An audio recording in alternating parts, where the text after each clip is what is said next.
เป็นมารดาบิดาทำหน้าที่ให้บุตรมีพำนักเป็นหลักแหล่งส่งเสริมบุตร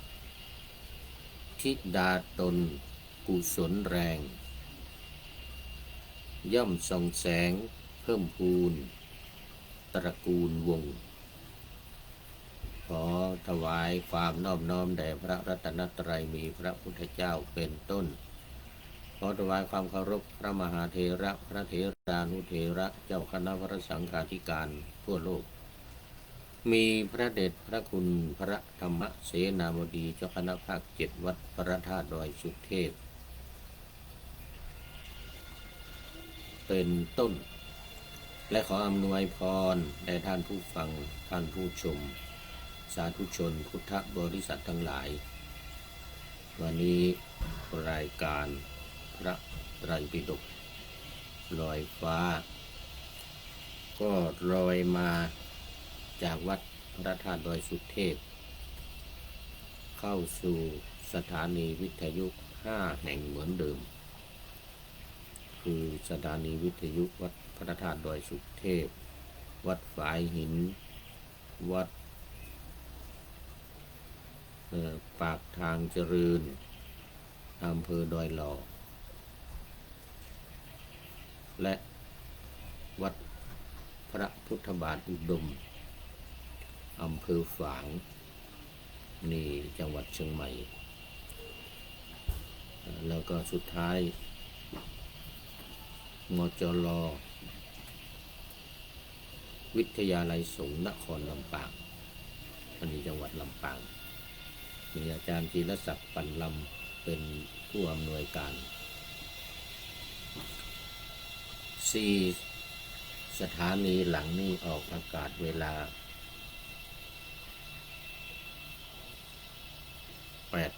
8-9 นาฬิกาตอนเช้าวันจันทร์ถึงวันศุกร์วันจันทร์ถึงวันศุกร์ยกเว้นวัดพระธาตุดอยสุเทพออกทุกวันเวลาดึกหน่อย5 ทุ่มถึงเที่ยงคืนเราเรียกว่ารอบมิดไนท์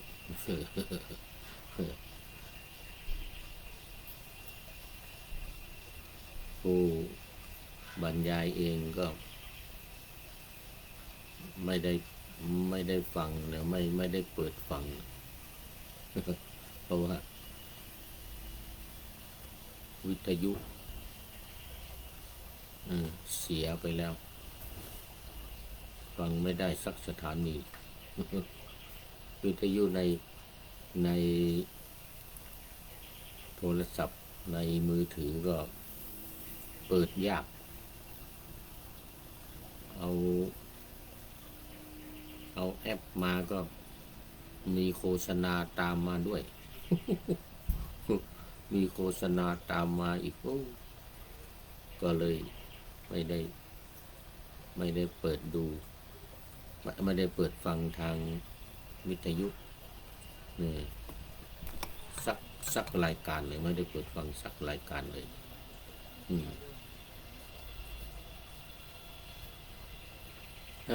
เอาแล้ววันนี้ก็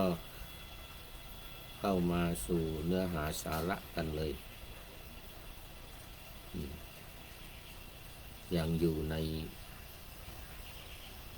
สูตรเดิมสูตรที่5พระไตรปิฎกเล่มที่25สุตตันตปิฎกขุททกนิกายนิกายสุดท้องน้องสุดท้ายของ5นิกายคือทีฆนิกายที่1มี3 เล่มเริ่มตั้งแต่เล่มที่9ถึงเล่มที่11 2 มัชฌิมนิกายมี3 เล่มเหมือนกันเล่มที่12ถึง13สังยุตตนิกายนี่มี5 เล่มเล่มที่15ถึง19 อังคุตตรนิกายนี่ก็มี5 เล่มเล่มที่20ถึง24แล้วก็มาคุตตกนิกายนี่เล่มที่25ถึง33นี่เป็นเล่มแรกนะเล่มที่25นี่เป็นเล่มแรกถึง33มี9 เล่มเหลืออีก12 เล่มจาก34ถึง45เป็นพระอภิธรรมปิฎกตอนต้น8 เล่มเป็นพระวินัย1ถึง8เป็นพระวินัย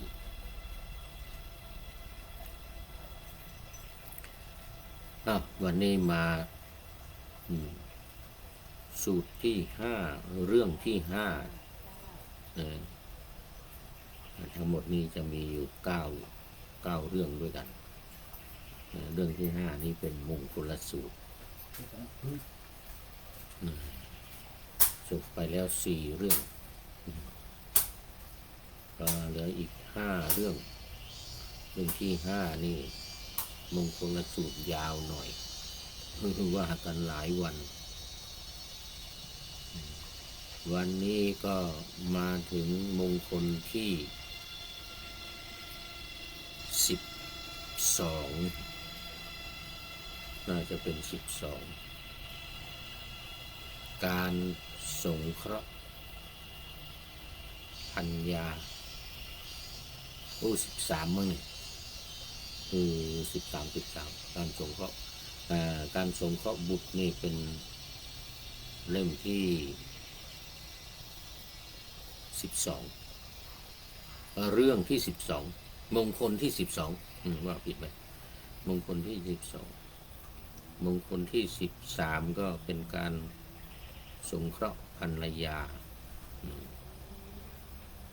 วันนี้เราก็มาดูการสงเคราะห์บุตรก่อนปุตตะทารัสสะสังฆโหนี่เป็นอยู่ในบาทเดียวกันอยู่ในบาทเดียวกันปุตตะทาระปุตตะคือบุตรทาระคือภรรยาปุตตะทารัสสะปุตตะทารัสสะสังฆโหการสงเคราะห์บุตรและภรรยามาดูการสงเคราะห์บุตรตามที่จั่วหัวไว้วันนี้เป็นบทประพันธ์ของพระเดชพระคุณหลวงพ่อพระธรรมวิสุทธิกวีพิจิตรทิตะวันโนวัดโสมนัสวิหาร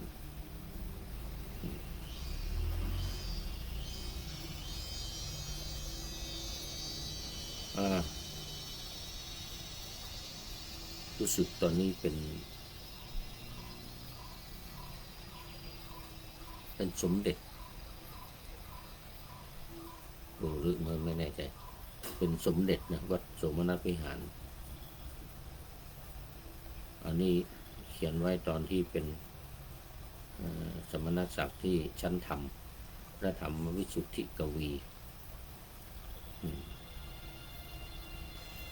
เพราะว่าเป็นมารดาบิดาทำหน้าที่ให้บุตรมีพำนักเป็นหลักแหล่งส่งเสริมบุตรธิดาตนกุศลแรง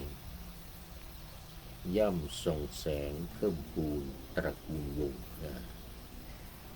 พำนักก็เป็นที่พักที่อาศัยเป็นหลักแหล่งอันนี้เป็นอย่างเดียวนะเป็นหนึ่งใน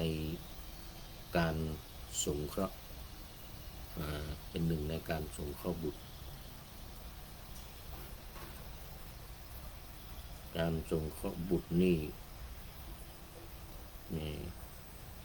มีในทางธรรมกับทางโลกนะเดี๋ยวนี้นะทางธรรมนี่ อืมอันดับแรกพูดถึงเรื่องบุตรก่อน บุตร3 ประเภทนี่บุตรนะมีอยู่3 ประเภท ก็คือ1 อภิชาติบุตร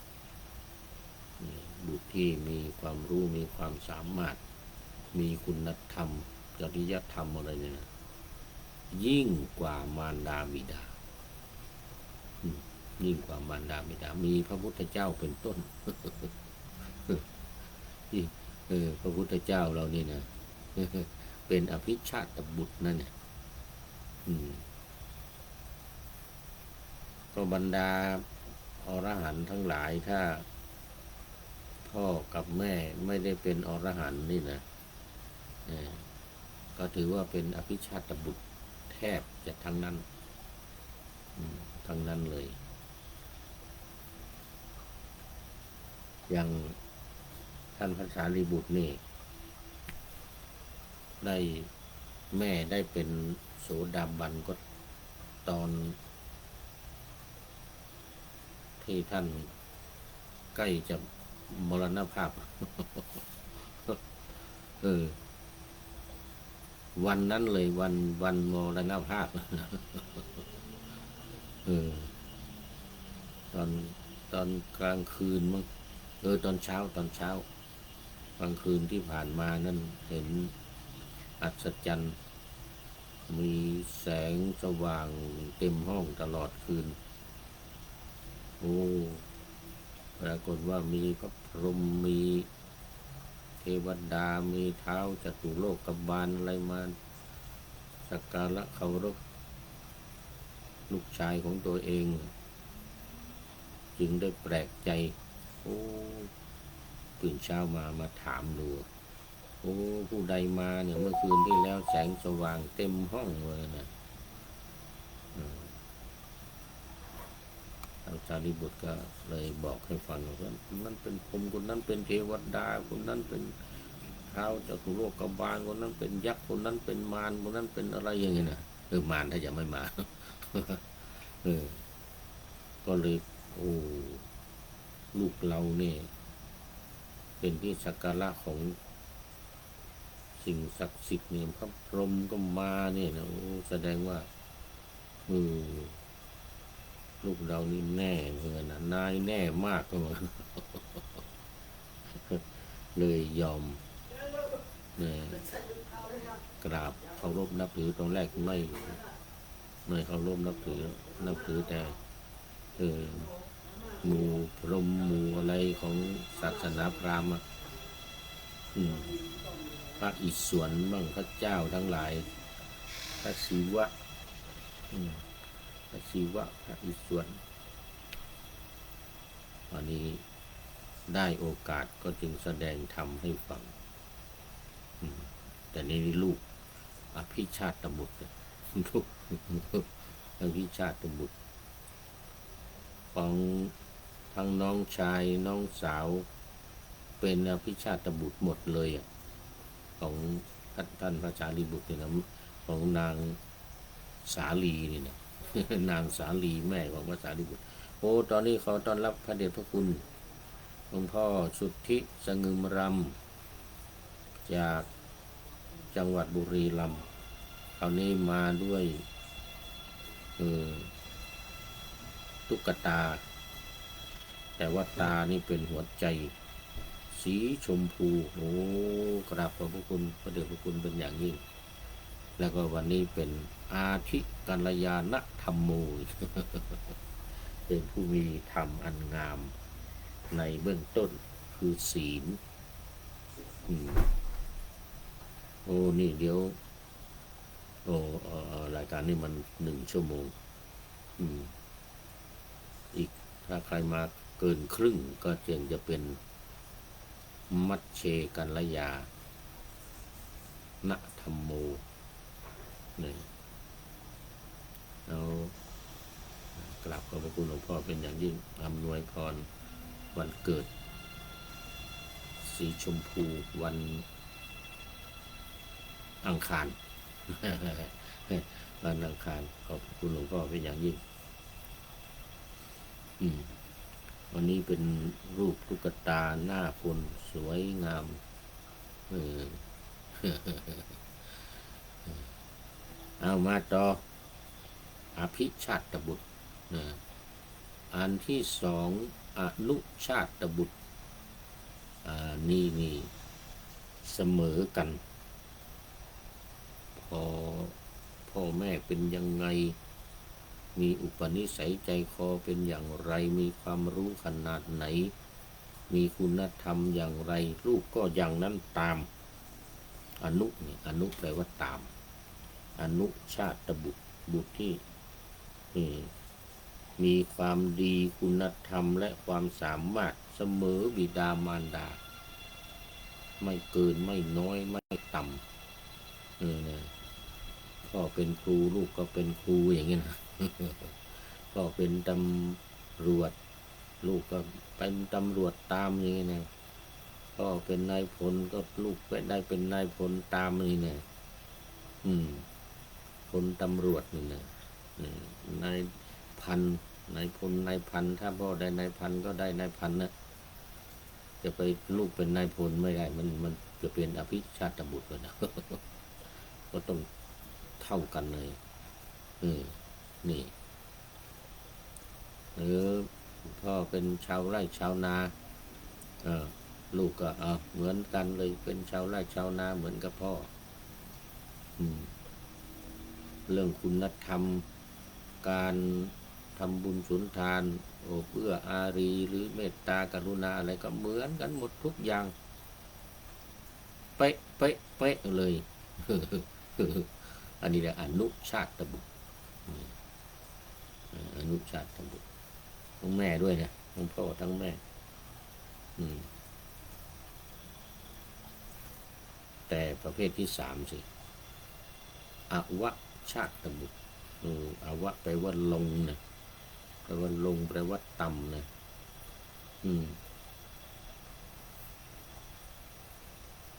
ต่ำกว่าด้อยกว่านะด้อยกว่าคุณพ่อคุณแม่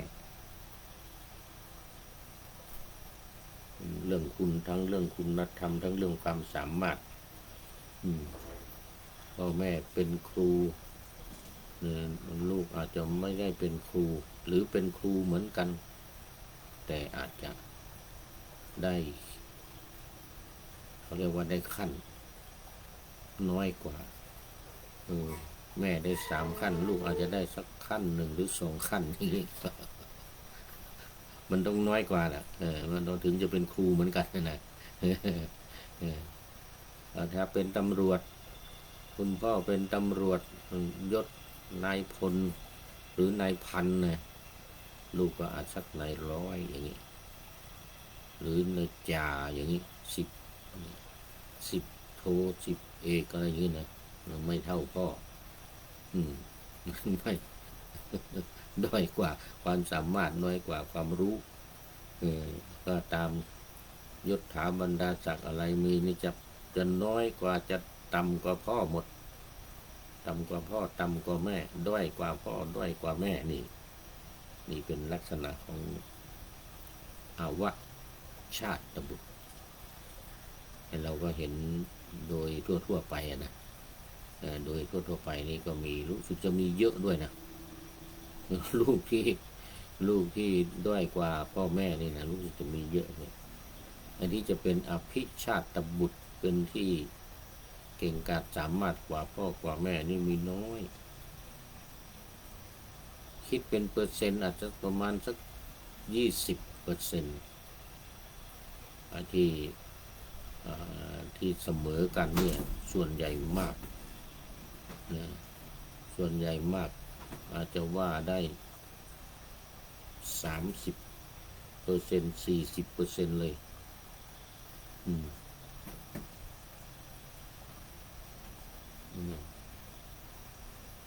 แต่ไอ้ที่ด้อยกว่าต่ำกว่าเนี่ย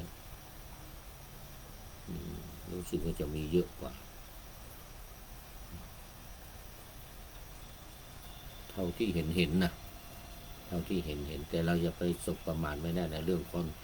คุณงามความดี เรื่องความสามารถ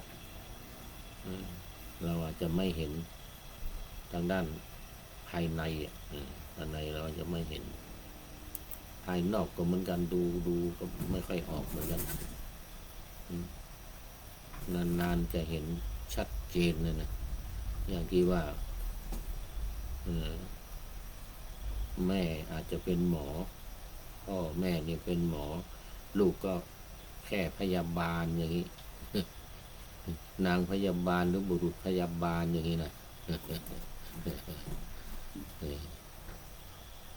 หรือเป็นหมอเหมือนกันเอาแต่ว่า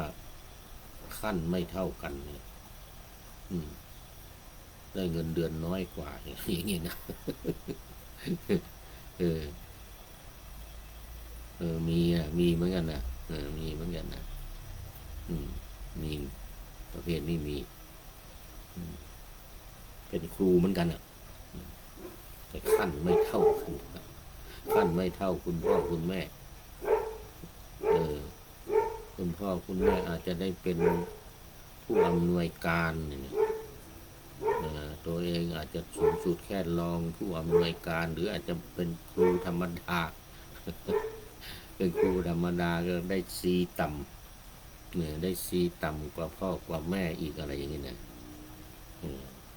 เรื่องอุปนิสัยใจคอก็เหมือนกันโอ้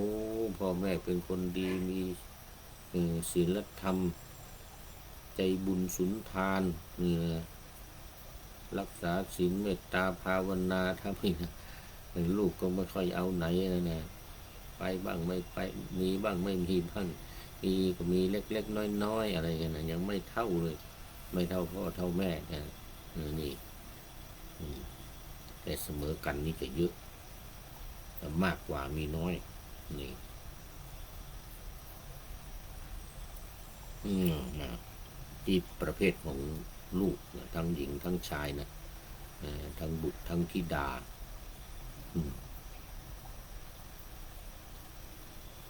มาการที่เราเป็นพ่อเป็นแม่ของบุตรนั้นมีหน้าที่ที่ต้องให้กับลูกของเราอันนี้ตามหลักในขีหิปฏิบัติในทางพระพุทธศาสนาพระพุทธองค์ตรัสไว้5 อย่าง1. ห้ามไม่ให้ทำความชั่วคอยห้ามคอยแนะนำลูกไปในทางที่ดีแล้วก็ถ้าจะทำไม่ดีนี่ก็ห้ามไม่ให้ทำห้ามไว้ก่อนเลยหรืออาจจะเห็นทำแล้วก็บอกให้หยุดแนะนำแต่ในทางที่ดีอย่างนี้อันนี้เป็นหน้าที่เลยและส่วนใหญ่ก็พ่อแม่นี่ก็จะสอนลูกตั้งแต่เด็กๆอย่าทำความไม่ดีนะ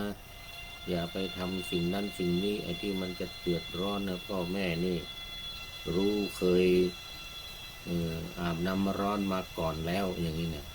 ฉะนั้นอย่าไปทำนะนั้นไม่ทางไม่ดีนะแต่ว่านี่การทำบุญ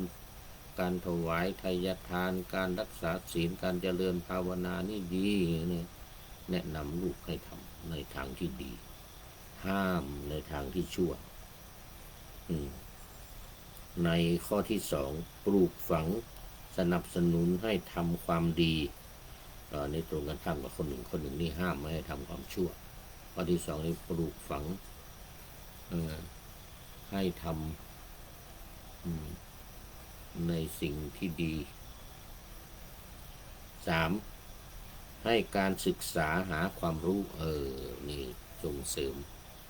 ลูกให้เรียนหนังสือแนะนำให้ไปเรียนหนังสือออกค่าเล่าเรียนให้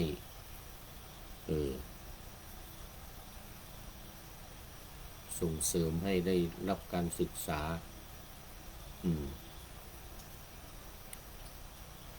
สอน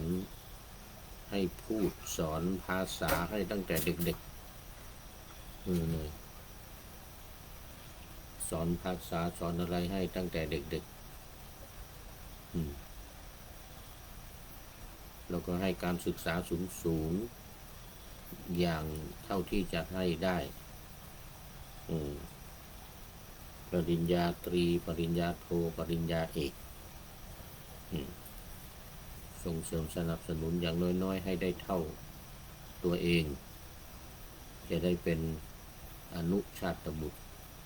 แล้วก็แนะน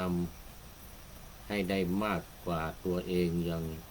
แม่อาจจะจบแค่ปริญญาตรีอย่างเนี้ยก็แนะนำลูกว่าโอ้ลูกต้องได้ปริญญาโทปริญญาเอกโดยไม่คิดอิจฉาริษยาลูกนะแต่ว่าส่งเสริมให้เป็นอภิชาตบุตรนะลูกนะอย่างนี้แนะนำให้การศึกษาพยายามทั้งหลายด้านส่งเสริมทั้งทุนการศึกษาค่าเราเรียนอะไรต่างๆพ่อแม่ที่เป็นครูก็อาจจะช่วยพิเศษสอนพิเศษให้ลูกที่บ้านที่โรงเรียนก็สอนทั่วไปมาที่บ้านก็สอนให้พิเศษอีกให้เก่งให้เก่งเหมือนแม่หรือเก่งกว่าแม่กว่าพ่อกว่าแม่นะจะได้เป็นอภิชาตบุตรแล้วก็ข้อที่สี่อันนี้เป็นให้หาคู่ครองที่ดีให้ได้นะพยายามให้ได้คู่ครองที่ดีแต่ก็ไม่ใช่ไปก้าวไก่เสียจนเกินไปนะก็พยายามก็ไม่ไปบังคับหรือไปให้เอาแต่คนดีนะเอาแต่คนรวยนะอย่างนี้นะอย่างนี้ไม่ได้เพราะบางทีลูกก็อาจจะมีบุพเพสันนิวาสไงเคยร่วมชาติกันในมาในปางก่อนก็พยายามแล้วแต่ว่าลูกก็ไปตามบุพเพสันนิวาสอย่างเงี้ยนะอาจจะเป็นคนจนพ่อแม่อาจจะมีฐานะร่ำรวยแต่ลูกนี่ก็ไปได้สามีได้คู่ครองที่ยากจนหรือจนกว่าหรือจนกว่าอย่างเงี้ยนะทั้งที่แม่นี่อยากจะให้ลูกเนี่ยได้สามีที่เป็นเศรษฐีมหาเศรษฐีเป็นข้าราชการชั้นผู้ใหญ่อะไรทำนองนี้เลยแต่ก็คอยพยายามนะใช้ประสบการณ์นะให้คำปรึกษาแก่ลูกช่วยดูให้แต่ไม่ใช่เข้าไปก้าวไกลยุ่งจนเกินไปไปบังคับ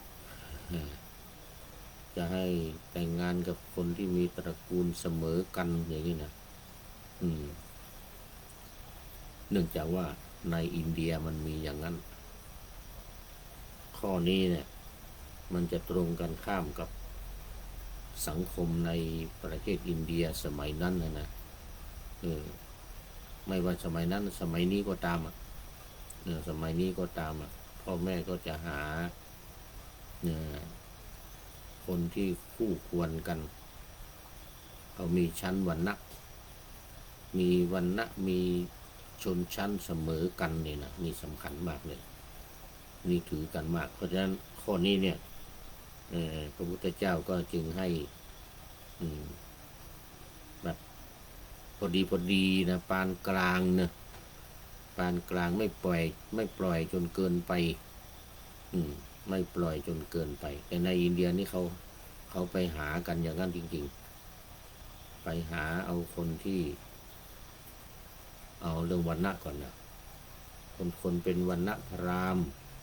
เป็นวรรณะกษัตริย์เป็นวรรณะแพทย์วรรณะสูตรนี่นะหรือเป็นจันทานนี่เลยก็ต้องพยายามให้มันได้ระดับเดียวกันไม่เอาไอ้ที่ต่ำกว่าหรือวรรณะอื่นเลยเอา อย่างในประเทศอินเดียเนี่ยไม่ให้แต่งวรรณะอื่นเลยถ้าแต่งกับวรรณะอื่นลูกออกมาเป็นจันทานไม่เป็นพราหมณ์ไม่เป็นแพทย์ไม่เป็นสูตรแพทย์กับสมมติพราหมณ์กับกษัตริย์แต่งกันอย่างนี้นะลูกออกมาเป็นจันทานทันทีเลยเป็นต่ำกว่าสูตรอีกต่ำกว่าคนชั้นต่ำสุดเลยนะยังออกมาแล้วก็เป็นคนต่ำสุดอีกดังนั้นเขาจึงไม่ให้แต่งงานกันไงจึงพยายามไม่ให้แต่งงานกันเลยแต่ธรรมะพระพุทธเจ้านี่ก็พยายามให้เป็นกลางไว้ไม่ใช่ว่าจะ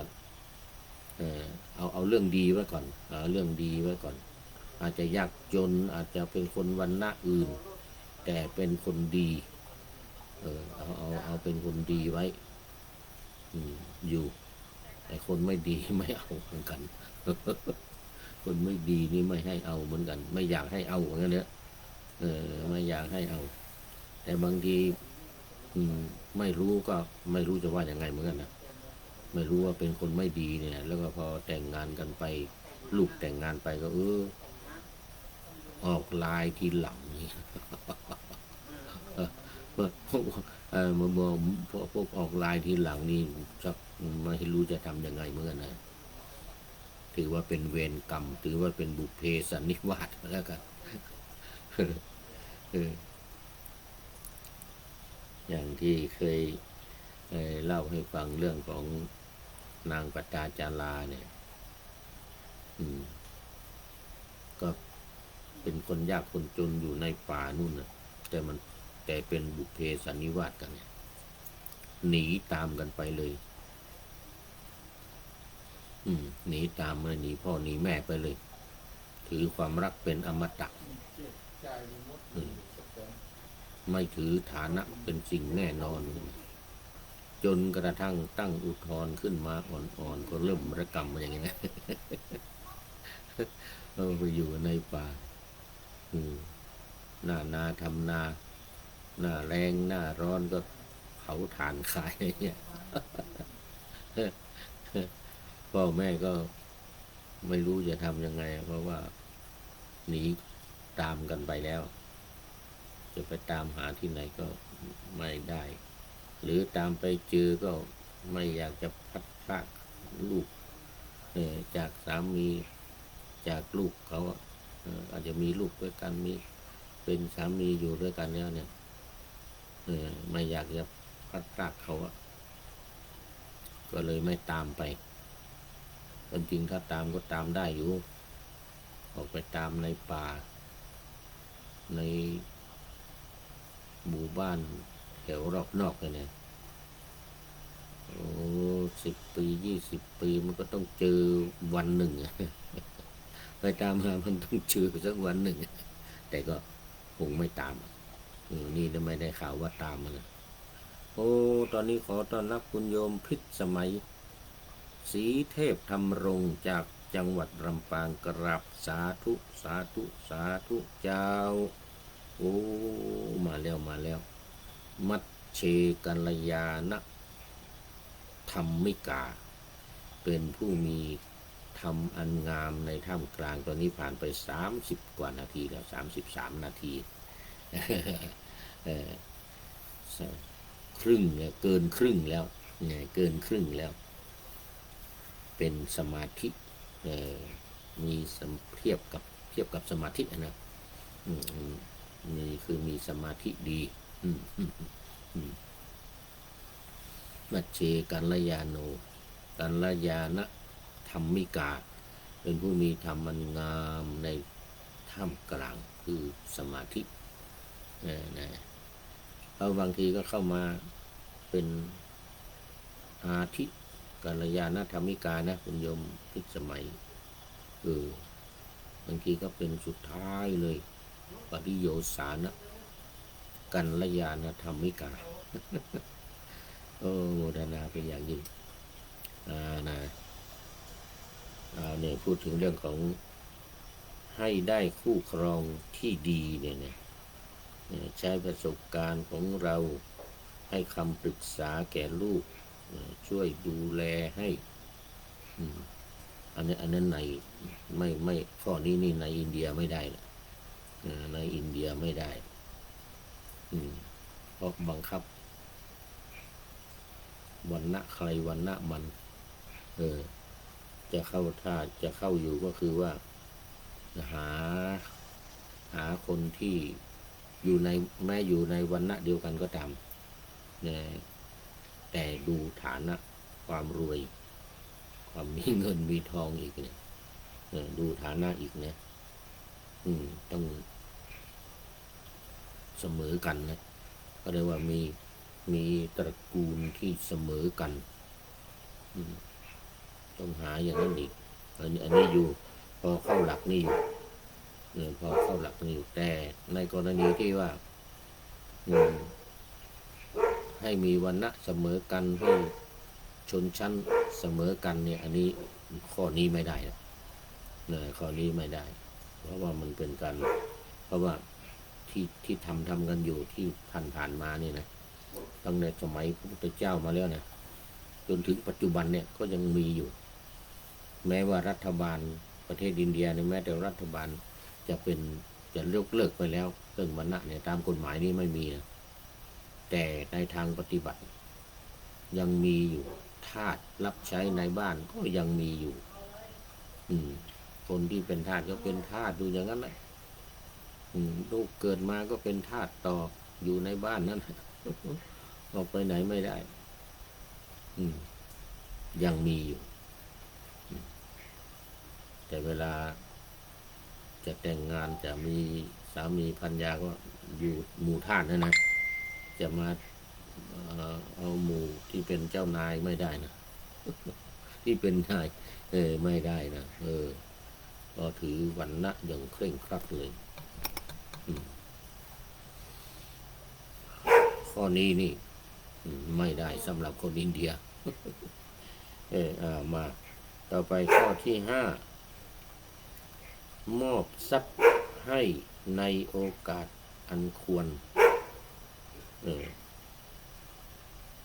วงเรียกว่าการทำวินัยกรรมเนี่ยการทำพินัยกรรมนี่ก็ถือว่าเป็นสิ่งที่ถูกต้องแต่ว่าไม่มอบให้ก่อนจนเกินไปหรือให้ทั้งหมดสะดุ้ง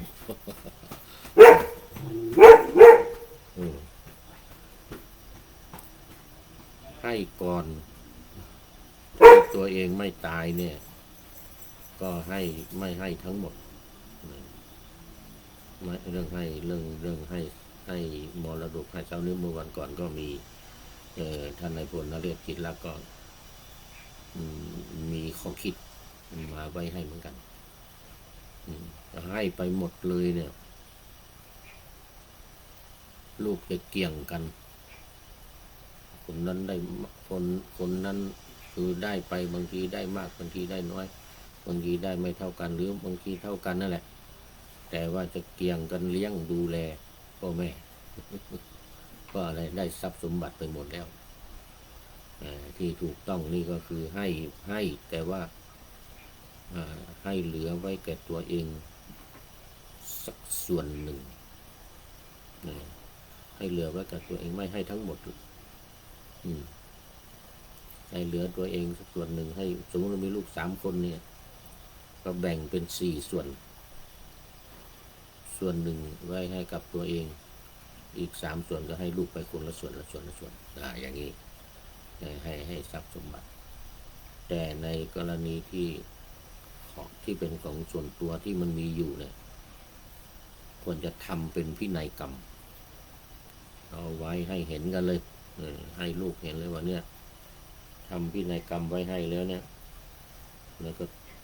มันมีกฎหมายบังคับอยู่พ่อกับแม่นี่ตายเมื่อไหร่ก็จึงแบ่งกันนี่แบ่งไว้ให้เรียบร้อยแล้วนี่เขียนไว้ในพินัยกรรมนี้แล้วอย่างนี้เนี่ย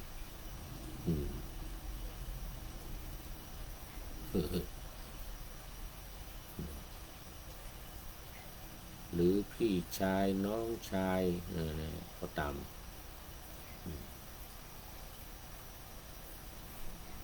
แม้เป็นลูกก็ต้อง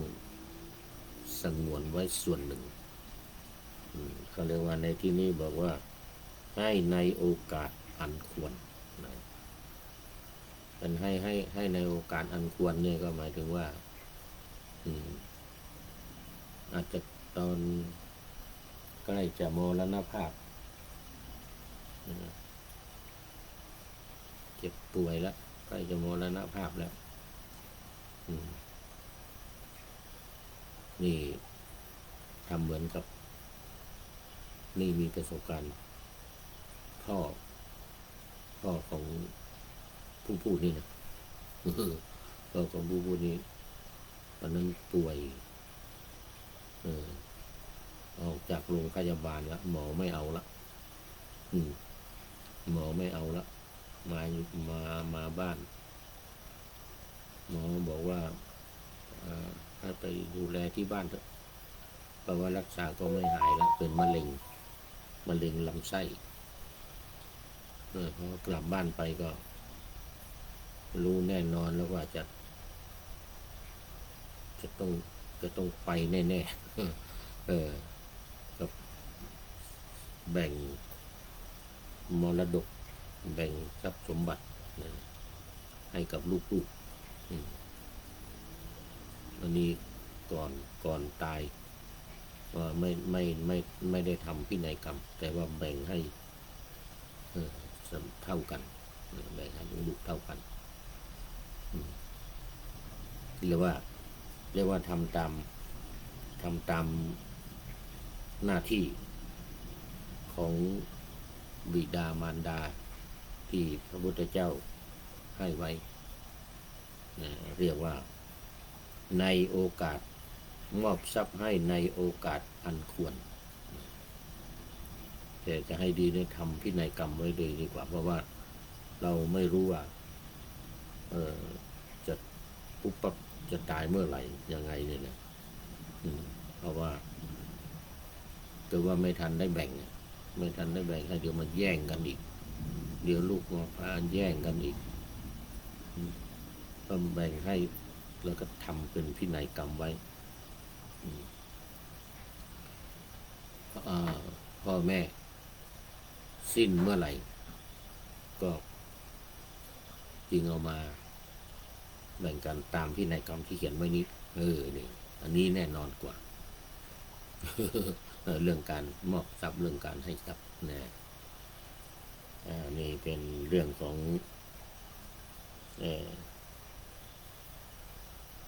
หน้าที่ของพ่อแม่ที่จะสงเคราะห์ลูก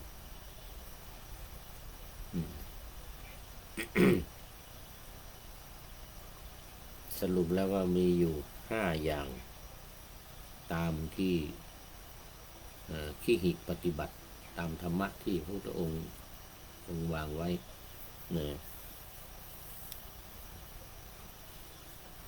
ห้ามไม่ให้ทำความชั่วไม่ให้ทำความไม่ดีแนะนำไว้ก่อนแต่พอทำมาจริงๆแล้วก็ห้ามเลยจะทำเลยห้ามเลยหรือห้ามไว้ก่อนเลยก็ได้เพราะว่าอาศัยประสบการณ์เคยอาบน้ำร้อนมาก่อนจะรู้ว่าอันไหนดีอันไหนไม่ดีอันไหนไม่ดีนั้นห้ามไว้เลยบอกว่าอย่าทำเลยใช้คำว่าอย่าเลยถ้าจะให้เบาลงมาหน่อยก็แนะนำว่าไม่ควรนะไม่ควรทำอะไรอย่างนี้นะ2ปลูกฝังสนับสนุนในทางที่ดีตรงกันข้าม3ให้การศึกษาความรู้4ให้ได้คู่ครองที่ดีด้วยความพยายามแนะนำอาจจะแนะนำกว้างๆพูดกว้างๆแนะนำข้อ5นี่เรื่องการมอบทรัพย์สมบัติให้นี่ก็เป็น ที่มาในเรียกว่าทางธรรมทางธรรมทีนี้ตามกฎหมายบ้านเมืองนี่นะตามกฎหมายบ้านเมืองนี่มีเราเรียกว่ามันมีทางโลก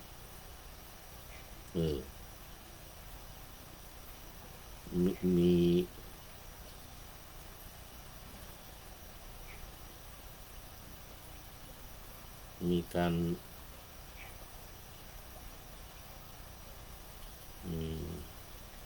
เดี๋ยวก่อน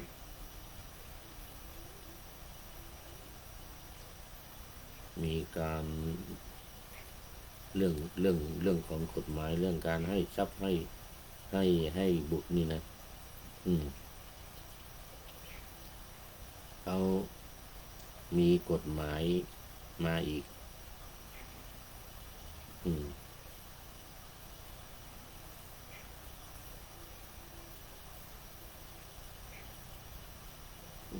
ไหนละ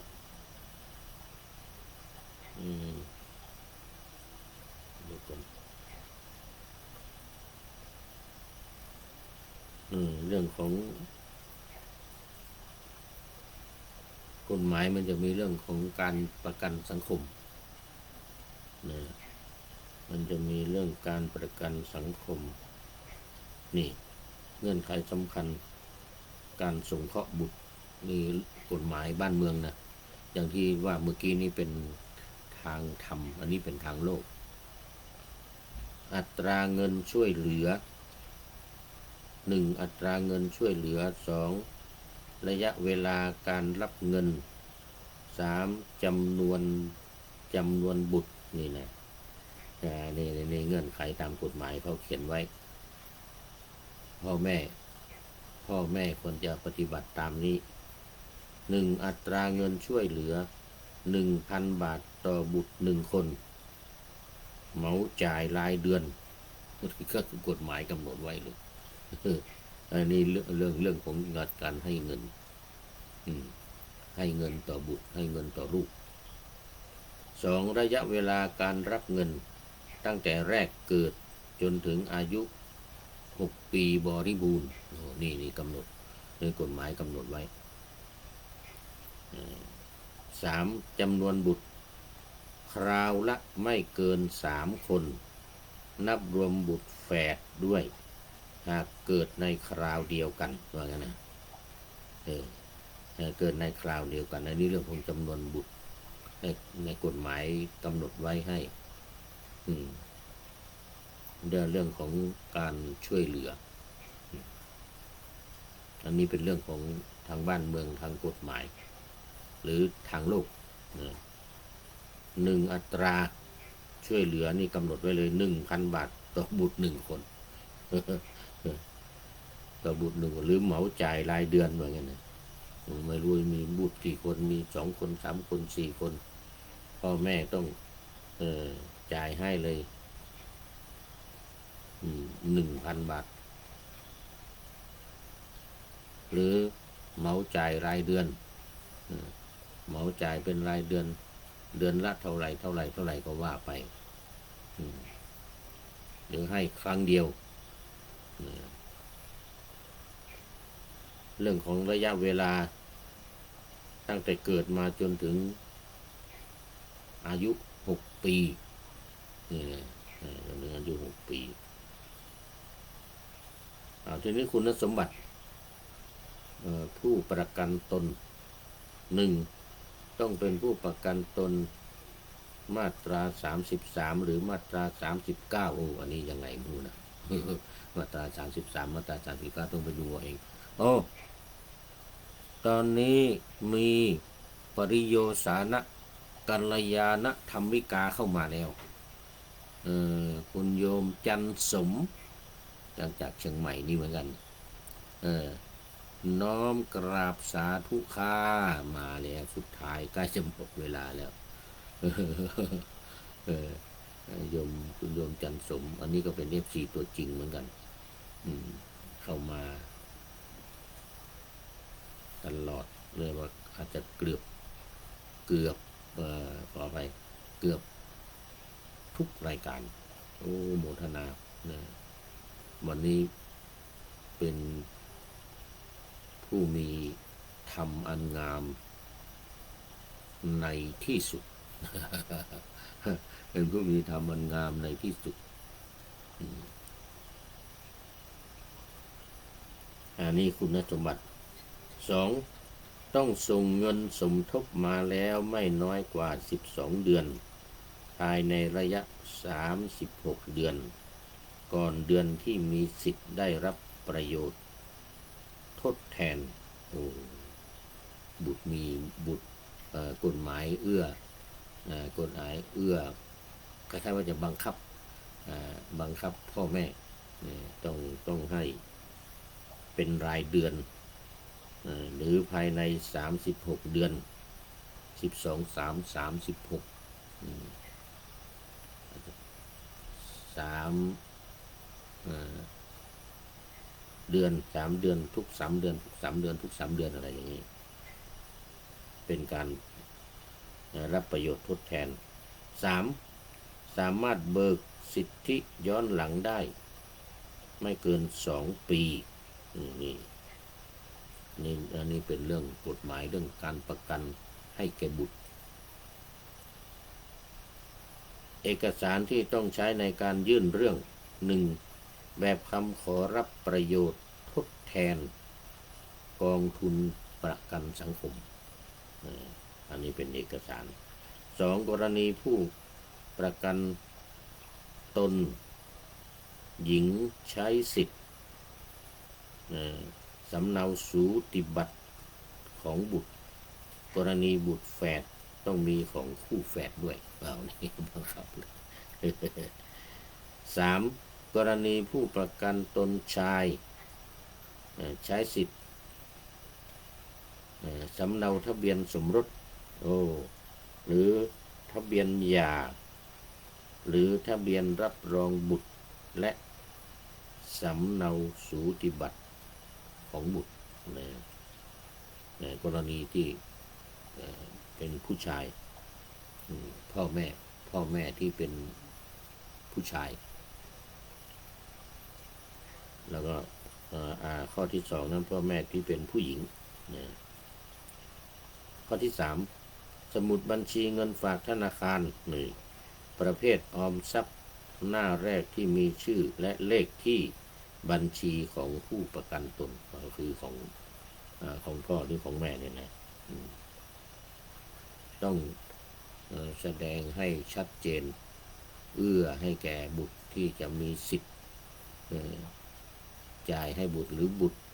รับได้ตามสิทธิ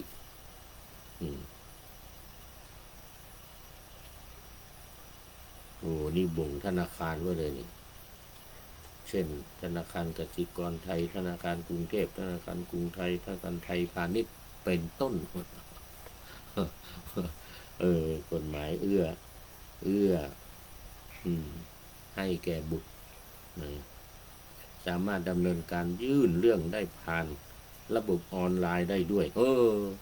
ปัจจุบันนี้เป็นอย่างนั้นปัจจุบันเข้าท่าเหมือนกันเลยนี่ยื่นเรื่องออนไลน์ได้ด้วย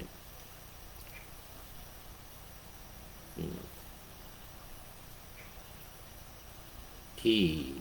สำนักงานประกันสังคมหรือติดต่อยื่นเอกสารด้วยตนเองได้ที่สำนักงานประกันสังคม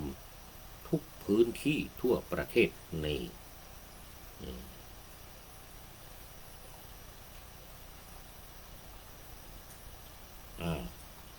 ต่อไปมีกรณีพิเศษต้องการให้ช่วยแนะนำเพิ่มเติมก็เรื่องของบุตรอายุเท่าไหร่แล้วเพื่อประเมินระยะเวลาการรับเงิน 2. ปัจจุบันคุณเป็นผู้ประกันตนมาตรา33หรือมาตรา39เหมือนเมื่อกี้อีกแล้ว 3. ต้องการเช็คสิทธิการเบิกบุตรคนแรกหรือบุตรคนที่2ที่3มีรายละเอียดเหมือนกันนะนี่ อก็แนะนำกันได้โอ้นี่เรื่องของกรณีสิทธิกรณีสงเคราะห์บุตรเนี่ยกรณีสงเคราะห์บุตรสำนักงานประกันสังคมอันนี้ทางกฎหมายบ้านเมืองนี่ทางกฎหมายบ้านเมืองหลักเกณฑ์มีหลักมีเกณฑ์อะไรต่างๆสิทธิสงเคราะห์หลักเกณฑ์และเงื่อนไขโอ้มีรายละเอียดเยอะเหมือนกันนะนี่หนึ่งต้องเป็นผู้ประกันตนตามมาตรา33หรือ39เอาอีกละสองจ่ายเงินสมทบแล้วไม่น้อยกว่า12 เดือนภายในระยะเวลา36 เดือนเหมือนกับเมื่อกี้นี้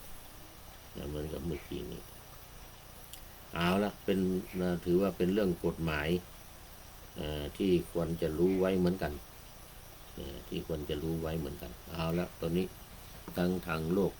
ทั้งทางกฎหมายทั้งทางธรรมะทางพุทธศาสนาหน้าที่ของพ่อแม่ที่จะให้แก่บุตรของตนเองทั้งหญิงทั้งชายทั้งบุตรแฝดแล้วยังมีเรื่องบุตรบุญธรรมอีกนะถ้าตามกฎหมายของทางโลกนี่นะมีเรื่องบุตรบุญธรรมทางศาสนาทางธรรมะนี่ก็มีเหมือนกันเรื่องบุตรบุญธรรมก็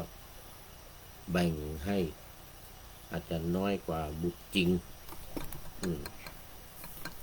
อาจจะน้อยกว่าบุตรจริงลูกจริงหรือเท่ากันก็แล้วแต่ว่าพ่อแม่ที่จะพิจารณาเอาแล้วตอนนี้หมดเวลาคุณโยมจันสมก็เป็นท่านสุดท้ายเข้ามาในรายการวันนี้โมทนาเป็นอย่างยิ่งนอกจากเป็นปริโยสานกัลยาณธรรมิกาก็ยังเป็นผู้สุดท้ายเข้าสู่เส้นชัยของรายการในวันนี้มันดูข้อคิดท้ายรายการวันนี้จากพระเดชพระคุณพระธรรมวิสุทธิกวีอันนี้วัดสุมนัสวิหารกรุงเทพมหานครนามเดิมจิตะวันโนที่ได้เขียนไว้นานแล้วตอนนี้สมณศักดิ์จะวัดสุมนัสวิหารรู้สึกจะเป็นสมเด็จนะมีสมเด็จอยู่รูปหนึ่งนะเป็นองค์นี้ก็ได้กราบขอบพระคุณเป็นอย่างยิ่งเป็นมารดาบิดาทำหน้าที่ให้บุตรมีพำนักเป็นหลักแหล่งส่งเสริมบุตรธิดาตนกุศลแรงย่อมส่องแสงเพิ่มพูนตระกูลวงนะส่งเสริมลูกดีก็จะเป็นสีเป็นศักดิ์แก่วงตระกูลเอาละขอบคุณเป็นอย่างยิ่งสำหรับบทร้อยกรองนี้จากพระเดชพระคุณหลวงพ่อพระธรรมวิสุทธิกวีวัดโสมนัสวิหารกรุงเทพมหานครขอนำพระไตรปิฎกลอยฟ้าไปจากผู้ฟังทั้งหลายในโลกล่าวันต่อไปจะได้จรย้อนกลับมาสู่สถานีใหม่ให้ท่านฟังอย่าลืมเปิดวิทยุหรือเครื่องรับโทรศัพท์โมบายคอมพิวเตอร์พัง YouTube เฟซเพจไลน์ให้ดังๆเพื่อชมฟังรายการวันต่อไปขอทุกท่านมีความสุขทุกคืนวันนำธรรมะประกอบการงานทั้งหลายเช่นขยันทำงานทางวาจากายเจ ใจขวนขวายกิจการงานนานาบำเพ็ญสาธารณประโยชน์เว้นสิ่งที่มีโทษโหดเยี่ยงสาประกอบแต่กรรมดีมีราคาแสวงหาเงินทองครองใจคนเสียสละพละทรัพย์นับมากน้อยไม่ให้ล้านก็ให้ร้อยไม่ด้อยผลเอื้อคนรวยช่วยคนยากฝากคนจนให้ทุกคนเท่ากันมาตรฐานเดียวขอเจริญพร